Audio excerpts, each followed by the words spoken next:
We continue with figures of speech part 2.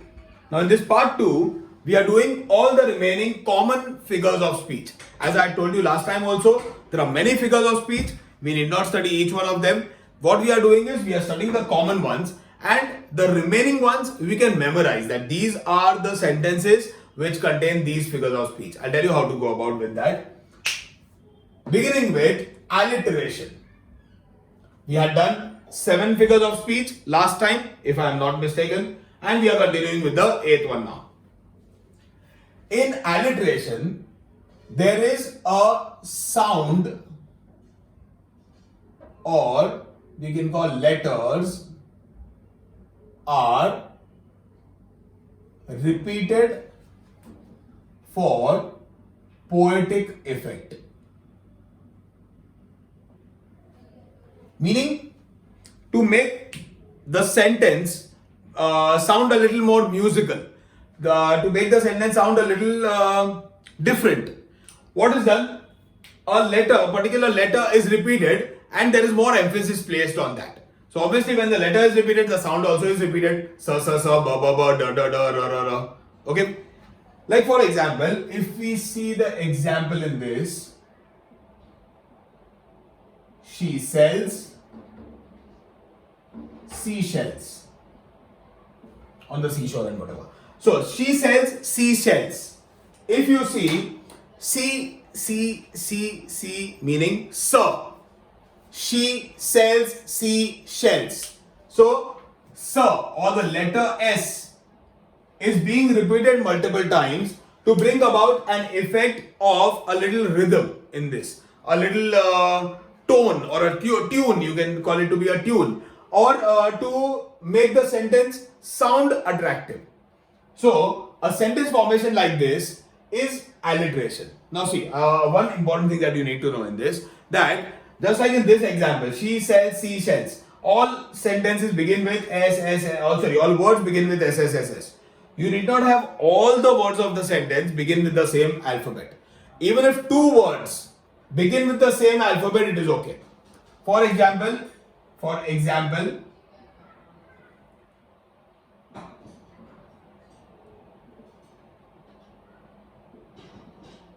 she will sell toys. For example, I just written as something is coming to my mind. S and S is repeated. This is enough for this to be an alliteration. Okay. Now, school and 11th and 12th standard students, bear this in mind that if there is any other figure of speech which is applicable, say for example, if it is a simile and also an alliteration. If you write alliteration, there are many examiners who are not very fond of this answer. They don't like this answer a lot. If there is a possibility of some other figure of speech, then you need not write alliteration. That is the way you have to think. Because if you see, there will be every second sentence which will become an alliteration. Obviously, there is one word or one letter which will obviously be repeated. So, as far as possible, avoid writing alliteration. Only in the worst of all cases, if there is no other figure of speech, only then will you write alliteration as your solution. Moving ahead, just like in alliteration, we had sounds or letters repeated. In repetition, we have words repeated. So in repetition, words are repeated for poetic effect.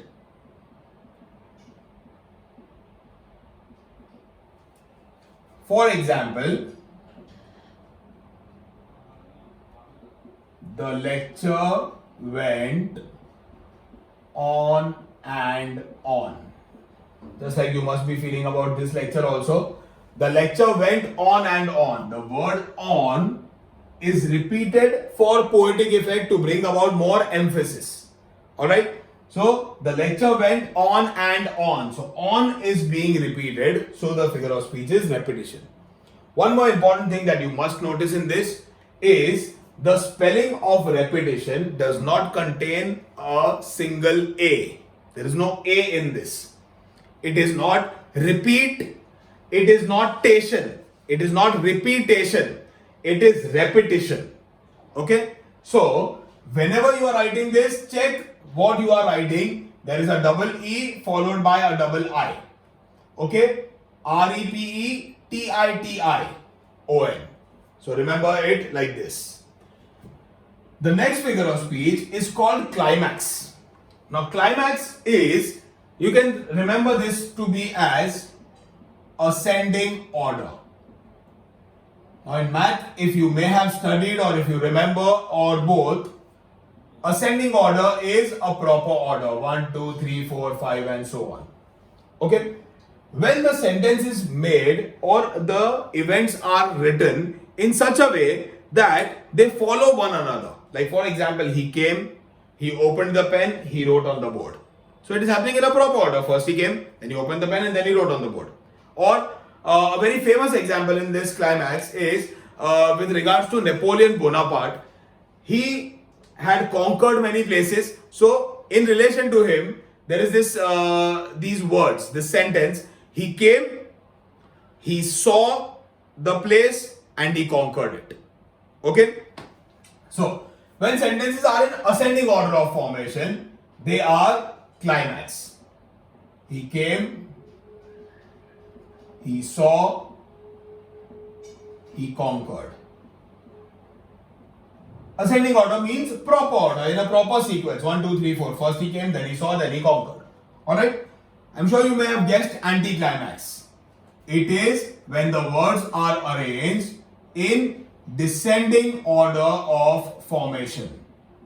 5, 4, 3, 2, 1. Okay? See, it does not mean that the sentence is senseless. No, the sentence is sensible. It is just that the placement is different. Like for example, he was seen watching television, lounging on the sofa an hour after he reached home. Okay? For example,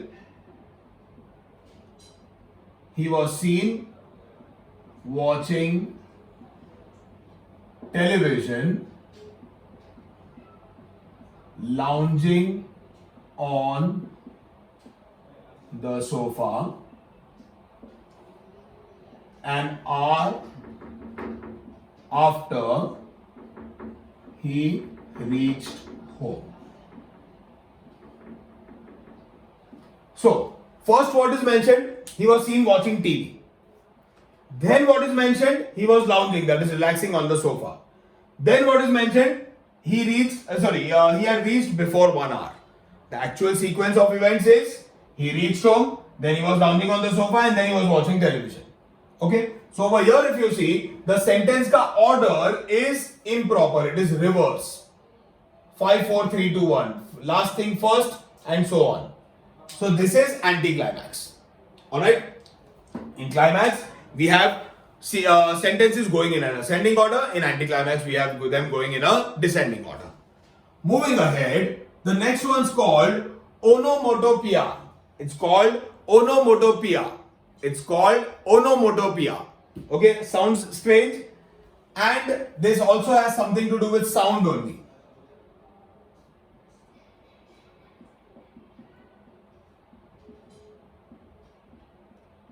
A word in the sentence expresses sound. A word in the sentence expresses sound. For example, it made him whistle. So the word whistle is expressing a sound. Okay. The moment you hear the word whistle, you remember that this is a word which is showing sound. So a word in the sentence expresses sound, so it is onomatopoeia. He heard the bees buzzing. So buzzing, bzz, buzzing is what shows sound. So it is an onomatopoeia. Okay. Now in onomatopoeia, the answer is not difficult. The difficult is the spelling of the answer. So how do you remember this? There is a small trick that you can remember it with. 3, 4, 5. How do you use 3, 4, 5? O-N-O 3. M-A-T-O 4. P-O-E-I-A 5. 3 O-N-O M-A-T-O 4 P-O-E-I-A 5. Okay, so that is how you remember this word or you may pronounce it in the exact same manner. Onomatopoeia. Okay, that is how you can think of this. Onomatopoeia, and people will feel that you have gone crazy. So it is better to think about 3, 4, and 5. Onomatopoeia. Alright. Moving ahead, the next one is called euphemism. Euphemism is a sentence in which a harsh fact, usually about death, is expressed in a very mild way, is expressed mildly. For example, he has gone to sleep forever. Now, what is the actual meaning of this line? He has gone to sleep forever means he is dead. He has died. But we are playing it very soft. We are mentioning it in a very casual tone. What are we saying? He has gone to sleep forever, which in reality means he is dead.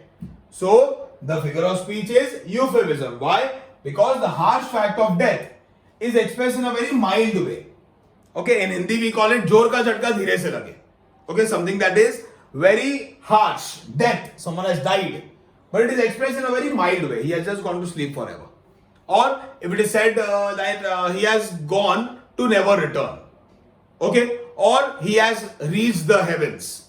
Now, reach the heavens, obviously someone has to die for it, but it is mentioned in a very soft tone, in a very casual manner. So that is what makes it a euphemism. Alright. Moving on to the next one, it's called pun. This is something that you should know, a very commonly used term while talking. Like, if you are very frequent in English, this is something that you need to know. Okay? Pun.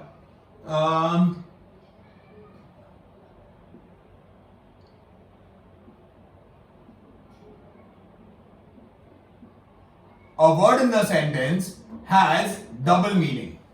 Okay? One word, the same word, but it has two meanings. And both meanings are suitable over here. I'll tell you, you'll understand it better with an example. Life depends on the liver. Life depends on the liver. Now see, when I say the word liver, liver over here has two meanings. One, the person who lives life. If I am living life, I am a liver, I am living. And second is the organ of the body, liver. This also is suitable. So life depends on the one who lives it also, correct? And life depends on the organ of the body also. So both are equally correct, and it is a very clever play of words.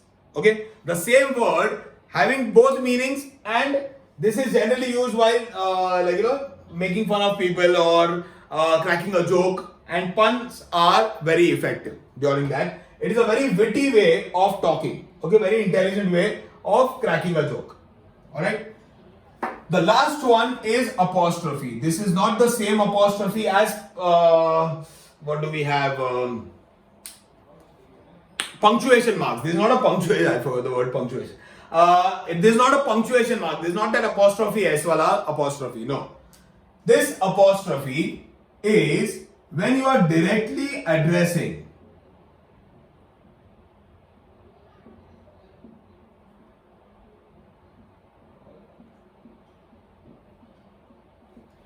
you are directly addressing. Addressing means what? When you are directly mentioning someone. Like for example, when a teacher is taking a lecture in front of the class, he is addressing this lecture to the class. So direct address. I am telling you. Okay. So in apostrophe, what do we have? We have a direct address to someone who is not present at the moment. It is a direct address to someone who is absent, to someone who is missing. Are you understanding it? Someone who is not present right now is being mentioned. So this will be an apostrophe. For example,